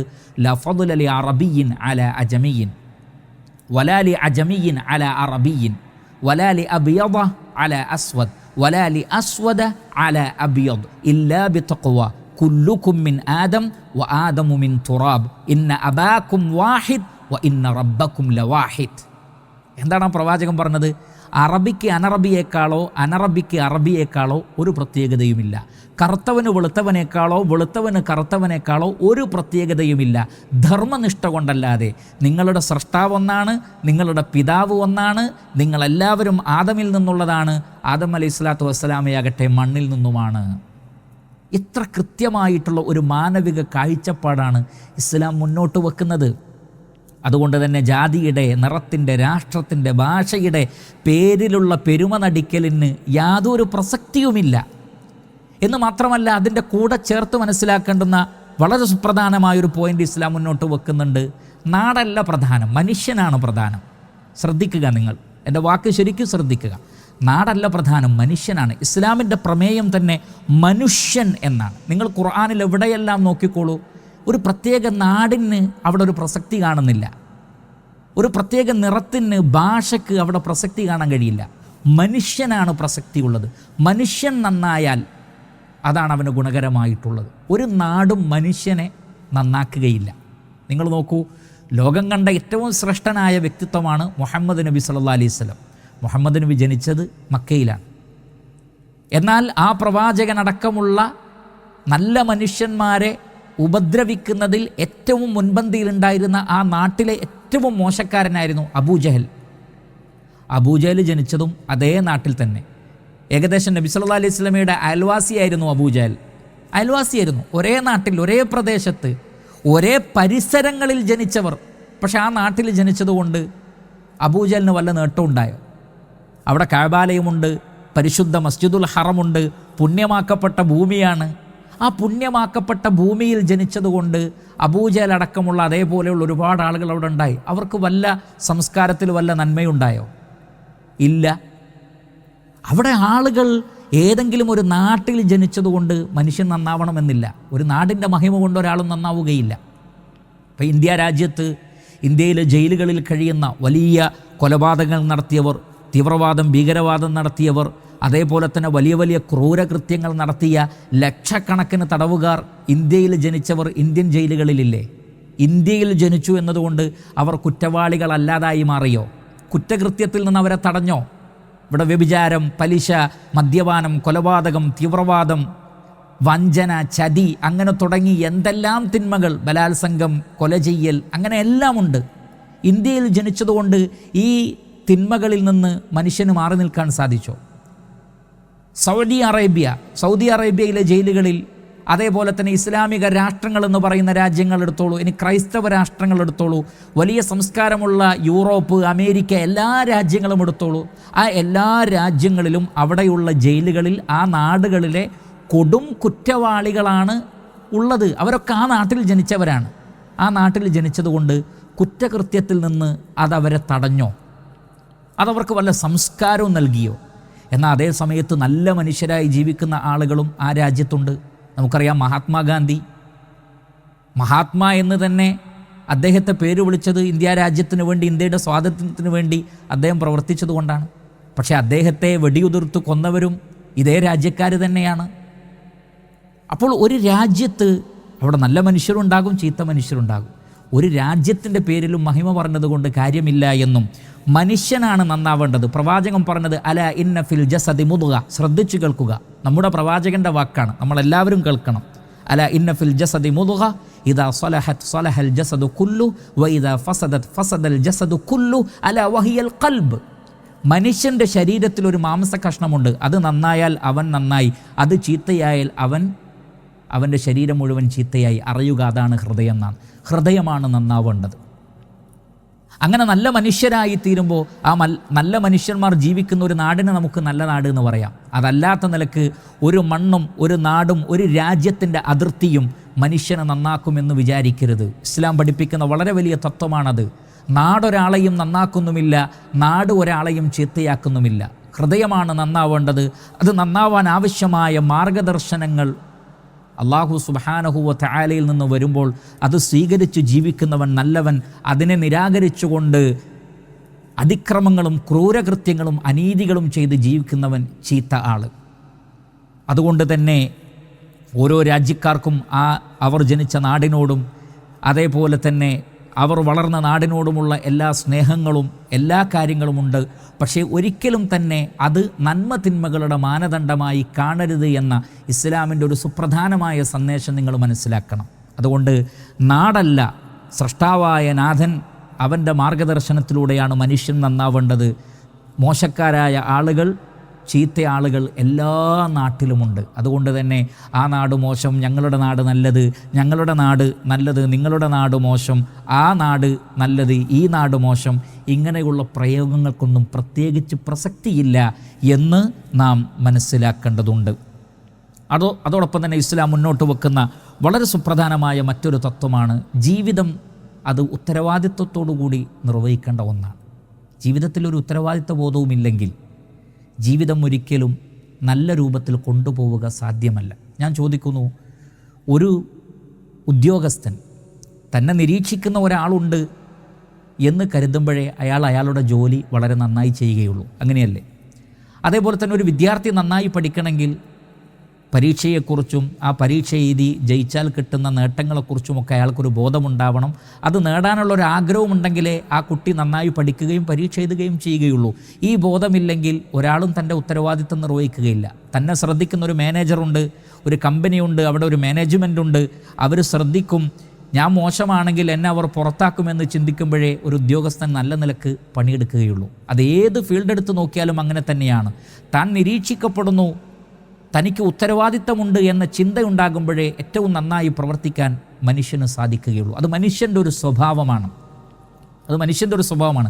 മറ്റ് ജീവജാലങ്ങളൊക്കെ അവർക്ക് പ്രകൃതിയാ നൽകപ്പെട്ട ആ ഒരു കാര്യത്തിനനുസരിച്ച് അവർ ജീവിക്കുമ്പോൾ മനുഷ്യൻ മാത്രം വ്യക്തമായ ബോധത്തോടുകൂടിയും നിർദ്ദേശങ്ങളോടുകൂടിയും ജീവിക്കുന്നൊരു ജീവിയാണ് എന്ന് നമുക്ക് മനസ്സിലാക്കാൻ സാധിക്കും. എങ്കിൽ ഇസ്ലാം പറയുന്നത്, മനുഷ്യരെ നിങ്ങളെ നാം വൃഥാ സൃഷ്ടിച്ചതല്ല. അല്ലാഹു സുബ്ഹാനഹു വ തആല പറയുന്നു 23-ാം അധ്യായം, ഖുർആനിലെ 23-ാം അധ്യായം 116-ാമത്തെ വചനം. അതിൽ പറയുന്നത്, അഫ ഹസിബുതും അന്നമാ ഖലഖനാകും അബസൻ വ അന്നകും ഇലൈനാ ലാ തുർജഊൻ. മനുഷ്യരെ, നിങ്ങളെ നാം വെറുതെ സൃഷ്ടിച്ചതാണ് എന്ന് വിചാരിച്ചിട്ടുണ്ടോ? നിങ്ങൾ എന്നിലേക്ക് മടങ്ങുകയില്ല എന്നുമാണോ നിങ്ങളുടെ ധാരണ? ഇത് വല്ലാത്തൊരു ചോദ്യമാണ്. നാം ഓരോരുത്തരും ചിന്തിക്കേണ്ട ചോദ്യമാണ്. നമ്മളെ അള്ളാഹു വെറുതെ സൃഷ്ടിച്ചതാണോ? അങ്ങനെ വെറുതെ സൃഷ്ടിക്കുമോ ഉന്നതനായ ഒരു സൃഷ്ടാവ്? വെറുതെ ഒരു കാര്യം ചെയ്യുന്നവരെ പറ്റി നമ്മുടെ തന്നെ ധാരണ എന്താണ്? ഒരാൾ വെറുതെ ഒരു ആവശ്യവുമില്ലാതെ ഒരു കാര്യം ചെയ്യുകയാണെങ്കിൽ അയാളെ നമ്മൾ വിളിക്കുന്ന പേരില്ലേ? എങ്കിൽ ഈ പ്രപഞ്ചത്തെ അന്യൂനമായി സൃഷ്ടിച്ച ഉന്നതനായ ഒരു സൃഷ്ടാവ് മനുഷ്യനെ വെറുതെ കളിതമാശയായിക്കൊണ്ട് സൃഷ്ടിക്കുമോ? അതാണ് അള്ളാഹു ചോദിക്കുന്നത്, അഫ ഹസിബുത്തും അന്നമാ ഖലഖനാകും അബസ. നിങ്ങളെ വെറുതെ സൃഷ്ടിച്ചതാണെന്ന് നിങ്ങൾ വിചാരിക്കുന്നുണ്ടോ? ഞാനൊരു ഉദാഹരണം നിങ്ങളോട് ചോദിക്കട്ടെ. ഒരു ഫാക്ടറി ഒരു ലക്ഷ്യവുമില്ലാതെ താനേ ഉണ്ടാവുകയും പ്രവർത്തിക്കുകയും ചെയ്യുമോ? അതിൻ്റെ സാധ്യത സയൻസിൽ എത്രയാണ്? നിങ്ങളൊന്ന് ചിന്തിക്കൂ. ഒരു കെട്ടിടം താനേ ഉയർന്നു വരിക, അതിന് പ്രത്യേക റൂമുകളും കാര്യങ്ങളും ഉണ്ടാവുക, ഒരു സുപ്രഭാതത്തിൽ അതിൽ വലിയ മെഷീനറീസ് കൊണ്ടുവരപ്പെടുന്നു, അത് വളരെ ഭംഗിയായി പ്രവർത്തിക്കുന്നു, പക്ഷേ ഒരു പ്രത്യേകിച്ച് ലക്ഷ്യമൊന്നുമില്ല. ഇങ്ങനെ സംഭവിക്കുമോ? നിങ്ങളൊന്ന് ആലോചിച്ച് നോക്കൂ. അതിൻ്റെ സംഭവ്യത ഏതെങ്കിലും സയൻസ് ഇന്ന് വരെ അതിനൊരു ഫോർമുല ഉണ്ടാക്കിയിട്ടില്ല, തെളിയിച്ചിട്ടുമില്ല. അത് സംഭവിക്കുകയില്ല. അപ്പോൾ നിസ്സാരമായ ഒരു ഫാക്ടറി, അതേപോലെ തന്നെ അതിലെ സംവിധാനങ്ങളൊന്നും ഒരു ഉദ്ദേശ ലക്ഷ്യവുമില്ലാതെ ഉണ്ടാക്കപ്പെടുകയില്ല. അതിൻ്റെ പിന്നിൽ ഉണ്ടാക്കുന്ന അതല്ലെങ്കിൽ അത് സംവിധാനിക്കുന്ന ഒരു സംഘം ആളുകളും ഉണ്ടാകുമെന്നാണ് നമ്മളുടെ ധാരണ. അതാണ് മനുഷ്യൻ്റെ പ്രകൃതി, മനുഷ്യൻ്റെ അനുഭവം നമ്മളെ പഠിപ്പിക്കുന്നത്. എന്നിരിക്കെ രാവും പകലും മാറി മാറി വരുന്ന ഈ മഹത്തായ സംവിധാനം, അതിനുവേണ്ടി സംവിധാനിക്കപ്പെട്ട അതിബൃഹത്തായ സൂര്യൻ, 13 ലക്ഷം ഭൂമി ഉൾക്കൊള്ളും ഒരു സൂര്യനിൽ ചന്ദ്രൻ, കാറ്റ്, മഴ, എന്തെല്ലാം മഹാത്ഭുതങ്ങളാണ് ഈ മഹാപ്രപഞ്ചത്തിലുള്ളത്. മനുഷ്യന് ജീവിക്കാൻ എന്തെല്ലാം സൗകര്യങ്ങളാണുള്ളത്. നിസ്സാരമായ ഒരു ഇന്ദ്രിയത്തുള്ളിയിൽ നിന്ന് മനുഷ്യനെന്ന ഒരു വലിയ സൃഷ്ടി ഇവിടെ ഉണ്ടാവുന്നില്ലേ? മനുഷ്യ ശരീരത്തിലെ ഓരോ കോശങ്ങളിലും വലിയ ഫാക്ടറികളിൽ നടക്കുന്ന രാസപ്രവർത്തനങ്ങളാണ് നടക്കുന്നത്. ഇങ്ങനെയൊക്കെയുള്ള ഈ ഒരു പ്രപഞ്ചം അത് താനേ ഒരു ഉദ്ദേശ ലക്ഷ്യവുമില്ലാതെ ഇവിടെ നിലവിൽ വരുമോ? ഒരിക്കലും സംഭവിക്കുകയില്ല എന്ന് ഇസ്ലാം തുറന്നു പറയുന്നു. ഞാൻ നിങ്ങൾക്ക് പരിശുദ്ധ ഖുർആൻ സൂറത്തുൽ മുൽക്ക് 67-ാം അധ്യായം, ആ 67-ാം അധ്യായത്തിലെ 1, 2, 3 വചനങ്ങൾ നിങ്ങളുടെ ശ്രദ്ധയിൽപ്പെടുത്തുന്നു. അല്ലാഹു സുബ്ഹാനഹു വ തആല പറയുന്നത്, തബാറക്കല്ലദീ ബിയദിഹിൽ മുൽക്കു വഹുവ അലാ കുല്ലി ഷൈഇൻ ഖദീർ. ഈ മഹാപ്രപഞ്ചത്തിൻ്റെ ആധിപത്യം ഏതൊരുവൻ്റെ കൈകളിലാണോ അവൻ പരമപരിശുദ്ധനാണ്, അവൻ എല്ലാറ്റിനും കഴിവുള്ളവനാണ്. അല്ലദീ ഖലഖൽ മൗത വൽ ഹയാത ലിയബ്ലുവക്കും അയ്യുക്കും അഹ്സനു അമല. നിങ്ങളിൽ ഏറ്റവും നന്നായി പ്രവർത്തിക്കുന്നത് ആര് എന്ന് പരിശോധിക്കാൻ വേണ്ടിയാണ് ഈ ജീവിതവും മരണവും. ഇല്ല എങ്കിൽ ചിന്തിക്കൂ, ആരാണ് നമ്മളെ ജീവിപ്പിക്കുന്നത്? ആരാണ് നമ്മളെ മരിപ്പിക്കുന്നത്? എന്തുകൊണ്ടാണ് ഈ സംവിധാനം? എന്തുകൊണ്ടാണ് മരണത്തെ നമുക്ക് തടയാൻ പറ്റാത്തത്? എന്തുകൊണ്ടാണ് ജനനത്തെ നമുക്ക് തടയാൻ പറ്റാത്തത്? എല്ലാം ഇവിടെ നിലനിന്നുകൊണ്ടിരിക്കുന്നു. ആരാണ് ഇതൊക്കെ കൊണ്ടുവന്നത്? എന്താണ് ഇതിൻ്റെയൊക്കെ ഒരു ലക്ഷ്യം? അതിന് തൃപ്തികരമായ ഒരു മറുപടി നമുക്ക് പരിശുദ്ധ ഖുർആനിലല്ലാതെ കാണുക സാധ്യമല്ല. അല്ലാഹു സുബ്ഹാനഹു വ തആല പറയുന്നത്, ഈ മരണവും ജീവിതവും എല്ലാം തന്നെ നിങ്ങളിൽ ഏറ്റവും നന്നായി പ്രവർത്തിക്കുന്നത് ആര് എന്ന് പരിശോധിക്കാൻ വേണ്ടിയാണ്. എന്നിട്ട് അല്ലാഹു സുബ്ഹാനഹു വ തആല പറഞ്ഞു, നിങ്ങൾക്കതിൽ സംശയമുണ്ടെങ്കിൽ നിങ്ങൾ നോക്കൂ, അല്ലദീ ഖലഖ സബഅ സമാവാതിൻ തിബാഖ മാ തറാ ഫീ ഖൽഖിർ റഹ്മാനി മിൻ തഫാവുത് ഫർജിഇൽ ബസറ ഹൽ തറാ മിൻ ഫുതൂർ. നിങ്ങൾക്ക് മേലെയുള്ള 7 ആകാശങ്ങളിലേക്ക് നോക്കൂ, എത്ര ചിട്ടയോടുകൂടിയാണ് അത് സ്ഥാപിക്കപ്പെട്ടിട്ടുള്ളത്. കോടാനുകോടി നക്ഷത്രങ്ങൾ അടക്കുന്ന നക്ഷത്രങ്ങളുടെ ഗ്രൂപ്പുകൾ, ഗാലക്സികൾ, അങ്ങനെയുള്ള കോടാനുകോടി ഗാലക്സികൾ, ഓരോന്നിലും കോടാനുകോടി നക്ഷത്രങ്ങൾ, എല്ലാം നിശ്ചിതമായ അവയുടെ ഭ്രമണപഥത്തിലൂടെ ചുറ്റി സഞ്ചരിച്ചു കൊണ്ടിരിക്കുന്നു. കോടാനുകോടി പ്രതിഭാസങ്ങൾ ഈ ഭൂമിയിൽ തന്നെ, മനുഷ്യൻ്റെ ശരീരത്തിൽ പോലും ലക്ഷോപലക്ഷം പ്രതിഭാസങ്ങൾ, ഒരൊറ്റയാളുടെ ശരീരത്തിൽ പോലും, ഒരു കോശത്തിൽ പോലുമുള്ള രാസപ്രവർത്തനങ്ങൾ അത്ഭുതകരമാണ്. ഇവിടെയെല്ലാം ഒരു ന്യൂനതയും നിങ്ങൾക്ക് കാണാൻ പറ്റുന്നില്ലെങ്കിൽ അങ്ങനെ സംവിധാനിച്ച ഒരാളാണ് നിങ്ങളുടെ ജീവിതത്തെ സംവിധാനിച്ചത്, മരണത്തെ സംവിധാനിച്ചത് നിങ്ങളുടെ പ്രവർത്തനങ്ങൾ വീക്ഷിക്കുവാൻ വേണ്ടിയാണ്. അതുകൊണ്ട് ഏറ്റവും നന്നായി പ്രവർത്തിക്കണം, മോശമായ പ്രവർത്തനങ്ങളിൽ നിന്ന് വിട്ടുനിൽക്കണം. നിങ്ങളെ നിരീക്ഷിക്കുന്ന ഒരാളുണ്ട്, മരണാനന്തരം ഒരു ജീവിതമുണ്ട്, അവിടെ വെച്ച് നിങ്ങളുടെ പ്രവർത്തനങ്ങളുടെ കർമ്മഫലം നൽകപ്പെടുന്നതാണ് എന്ന ഏറ്റവും സുഭദ്രമായ, യുക്തിഭദ്രമായ, മനുഷ്യ മനസ്സുകൾക്ക്, ആത്മാവുകൾക്ക് സന്തോഷവും ആനന്ദവും നൽകുന്ന, നാം ഇന്ന് അനുഭവിച്ചു കൊണ്ടിരിക്കുന്ന എന്തെല്ലാം പരീക്ഷണങ്ങളും പ്രതിഭാസങ്ങളും പ്രയാസങ്ങളുമുണ്ടോ, ആ പ്രയാസങ്ങൾക്കെല്ലാം കൃത്യമായ ഉത്തരം നൽകുന്ന വിശദീകരണമാണ് ഇസ്ലാം മുന്നോട്ട് വെക്കുന്നത് എന്ന് നമ്മൾ മനസ്സിലാക്കുക. അതുകൊണ്ട് തന്നെ ജീവിതം ഉത്തരവാദിത്തത്തോടു കൂടിയുള്ളതാണ്. ഇത് കളിതമാശയല്ല. അതുകൊണ്ടാണ് ഇസ്ലാമിൽ നിങ്ങൾക്ക് പല നിയമങ്ങളും കാണാം. പലരും വിചാരിക്കും ഇത് മനുഷ്യ സ്വാതന്ത്ര്യത്തിനെതിരല്ലേ. യഥാർത്ഥത്തിൽ ജീവിതത്തെ ഉത്തരവാദിത്തത്തോടു കൂടി കൊണ്ടുപോകണം എന്ന് ഇസ്ലാം ഉദ്ദേശിക്കുന്നു. ഒരു സ്ഥാപനത്തിൽ, ഒരു സ്കൂളിൽ എന്തെല്ലാം നിയമങ്ങളുണ്ട്. ഒരു വിദ്യാർത്ഥി അവിടെ പഠിക്കണമെങ്കിൽ അത് വിദ്യാർത്ഥിയുടെ സ്വാതന്ത്ര്യത്തെ ഇല്ലാതാക്കലാണോ, അതല്ല അത് വിദ്യാർത്ഥിയുടെ നന്മയാണോ? ഒരു കോളേജിൽ എന്തെല്ലാം നിയമങ്ങളുണ്ട്, ഒരു രാഷ്ട്രത്തിൽ എന്തെല്ലാം നിയമങ്ങളുണ്ട്. ഒരു വീട് വെക്കാൻ, നമ്മുടെ പറമ്പിൽ നാം പണം കൊടുത്ത് വാങ്ങിയ നമ്മുടെ പറമ്പിൽ ഒരു വീട് വെക്കാൻ എന്തൊക്കെ നിയമം പാലിക്കണം? ഇതെൻ്റെ ഭൂമിയാണ്, എൻ്റെ പൈസയാണ്, ഞാൻ എൻ്റെ സൗകര്യം പോലെ വീട് വെക്കും എന്ന് ആരെങ്കിലും പറഞ്ഞാൽ അത് അംഗീകരിക്കപ്പെടുമോ? ഒരു രാഷ്ട്രത്തിൽ, ഒരു റോട്ടിലൂടെ എൻ്റെ വാഹനം, ഞാൻ പൈസ കൊടുത്ത് വാങ്ങിയ വാഹനം, ഞാൻ എൻ്റെ ഇഷ്ടം പോലെ ഓട്ടിക്കുമെന്ന് പറഞ്ഞാൽ ശരിയാകുമോ?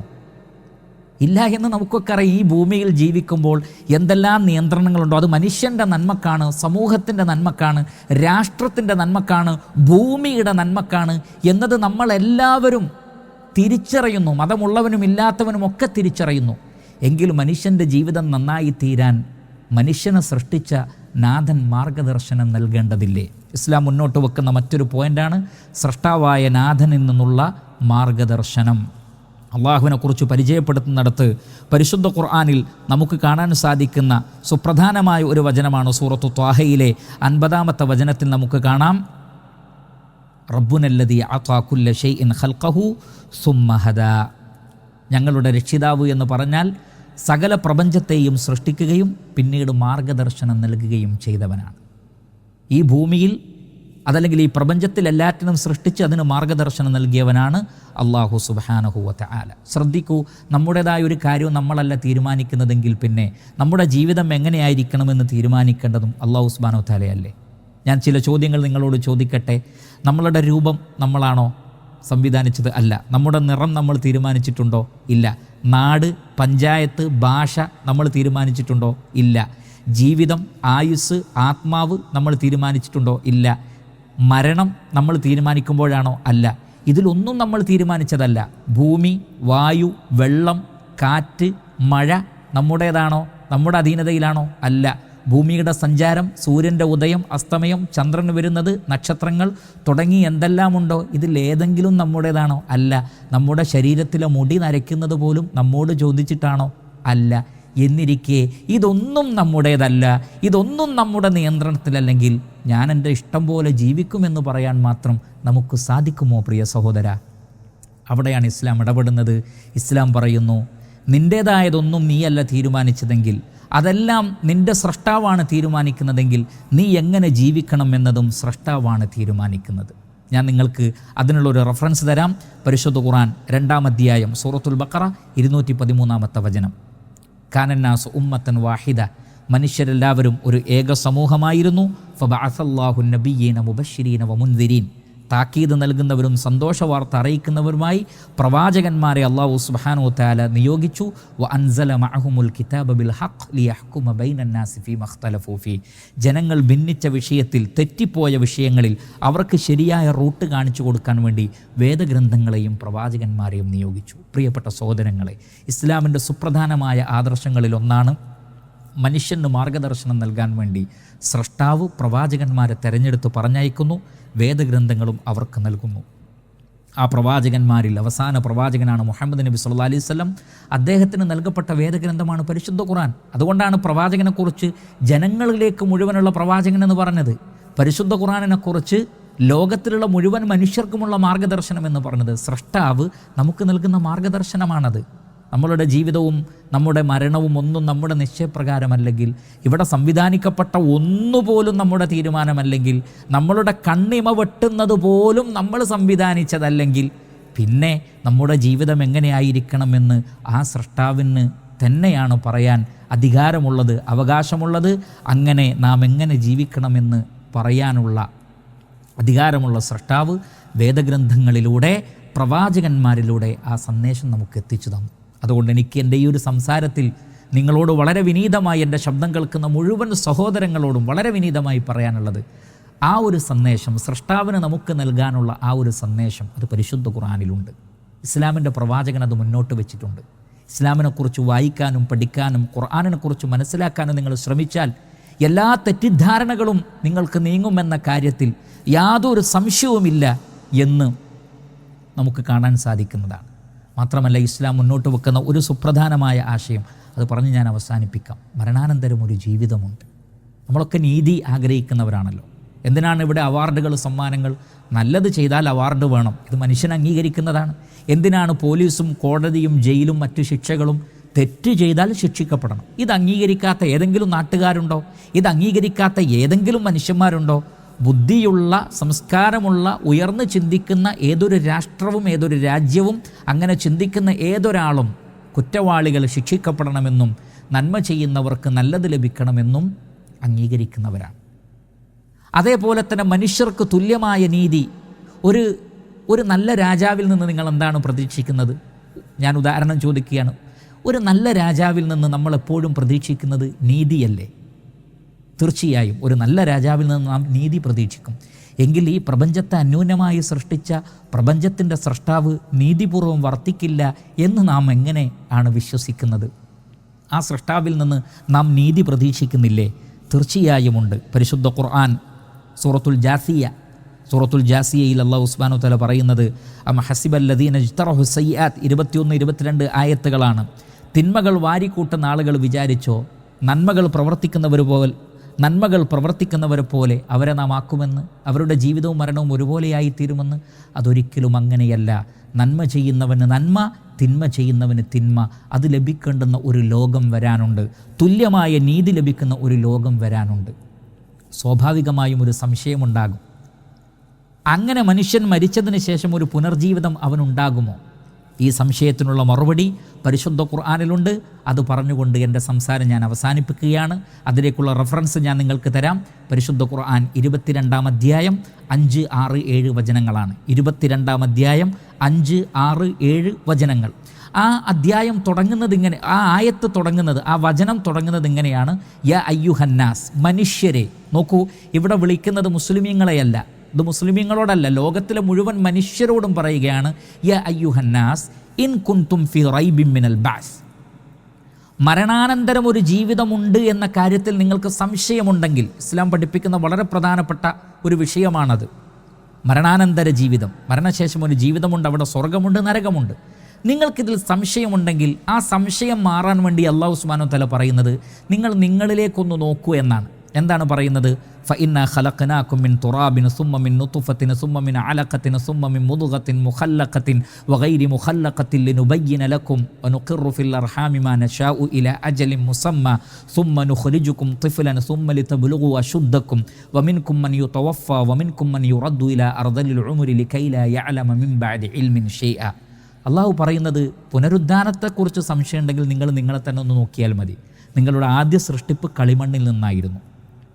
പിന്നീട് നിസ്സാരമായൊരു ഇന്ദ്രിയത്തുള്ളി നിസ്സാരമായൊരു ഇന്ദ്രിയത്തുള്ളി, അതിലെ തന്നെയുള്ള കോടാനുകോടി കണങ്ങളിൽ ഒരു കണം, അതിൽ നിന്ന് പിന്നീട് ഭ്രൂണമായി മാറി, പിന്നെ മാംസം വന്നു, പിന്നീട് രൂപം നൽകപ്പെടുന്ന രൂപത്തിലുള്ള ഒരു മനുഷ്യക്കുഞ്ഞായി ഗർഭാശയത്തിൽ, പിന്നെ ഒരു നിശ്ചിത അവധി അവിടെ താമസിച്ച് പുറത്തേക്ക് വന്നു.